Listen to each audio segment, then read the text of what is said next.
Magandang araw mga kaibigan. Pag-usapan natin itong listahan ng 40 vloggers na inimbita ng House TRICOM na mag-attend sa hearing on February 4 related sa fake news and disinformation. Ito, mayroong post si Eric Jeff Celes na kung saan initouch niya yung press release galing sa House of Representatives. So, basahin ko itong post ni Eric, posted 59 minutes ago. Sabi niya, I am invited to the House of Tambaluslos, but I have not received my formal letter of invitation. But I will be there on February 4. Although I have a court hearing scheduled on the Teddy Casino case in the afternoon of said date. Let's see what will happen, Eric. So, imbitado si Eric, kaya lang hindi pa niya na tanggap yung invitation. Paano niya nalaman na imbitado? Mayroong press release ang House. Basahin ko, press release February 2, 2025. House invites 40 social media personalities to hearing on fake news, disinformation. At least 40 social media personalities have been invited as resource persons to the first hearing of the House TRICOM investigating the spread of fake news and disinformation in the country. The hearing, scheduled on Tuesday, February 4, will be conducted by the Committees on Public Order and Safety, Public Information and Communications Technology. Laguna Representative Dan Fernandez, who will preside over the hearing, stressed the hearings will examine how this information spreads online, its impact on public perception and national security, and the measures needed to combat it.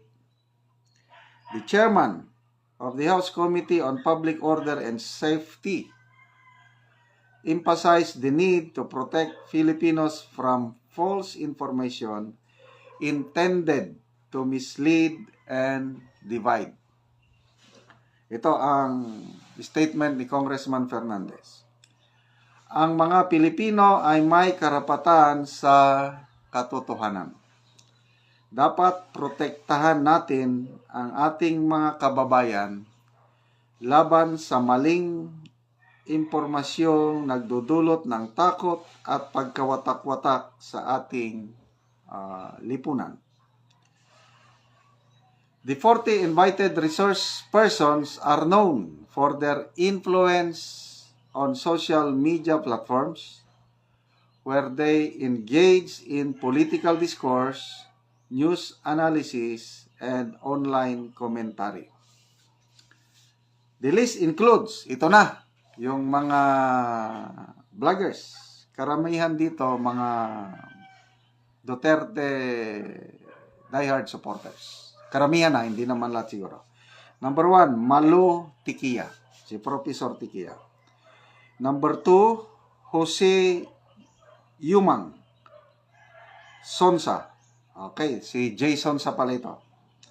Number 3, Crescet La Oreta Chu. Number 4, Mark Anthony Lopez. 5, Alan Troy Sas Rogando Sasut. Ilan na yan? 5. Next, MG Kiambao Reyes. Vivian Zapata Rodriguez. Ethel Pineda. Loren Marie Tablang Badoy Partosa. Jeffrey Almendras Celes, ito na si Eric. Lord Brian Cristobal Banatbay, Alex Distor or si Theo Moreno, Auron Piña, Old School Pinoy, Glenn Chong, si Atty. Glenn Chong ito, Auron Peña, Old School Pinoy, nabasa ko na pala, Manuel Mata Jr. or otherwise known Coco Locoy, Elizabeth Joey Cruz or si Joey De Vebre, Claro Ganak, Claire Aiden Contreras or si Maharlika Boljaquera, nasa US ito, hindi makakaten. Jonathan Morales, ito si Agent Morales, ex-PDEA agent. Cyrus Preglo or si Optic Politics. Maricar Soriano. Ernesto S. Abenes Jr. or si June Abenes. Attorney Trexie Cruz Angeles. Julius Melanosi Maui or si Maui Spencer. Darwin Salceda or si Boss Dada TV. Elmer Hugalbot or si Ebi Hugalbot. Kati Binag. MJ Mondihar. Zuzain Batalya or si Ayam Shanwin. Joe Smith Medina or si Political Witchboy. Jeffrey G. Cruz or si GCCO Island JJ Cruz. Alben Montero. Kester Ramon Jan. Balibalos Tan or si Mr. Real Talker. Edwin Hamora or si Rena Elena, nasa US ito, si Edwin Hamora. Maria Florenda Espinilla Duki or si Peebles Duki. Dr. Richard Tesoro Mata or si Doc Richard and Erika Mata. Amid Paglinawan or si Luminous by Trexie and Amid. Ryan Lingo. Attorney Enzo Recto or si Attorney Ricky Tomoturgo. And Ros Flores del Rosario, What's Up Philippines. Okay. The hearing will also feature representatives from Google, Meta, ByteDance, TikTok, as well as officials from the National Bureau of Investigation, Philippine National Police, and the Department of Justice,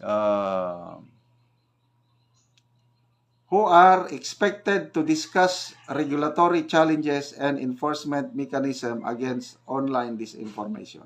So, yun po ang listahan sa vloggers. Karamihan sa kanila DDS or Duterte supporters. So, mga kaibigan, salamat sa inyong palaging panonood sa ating channel.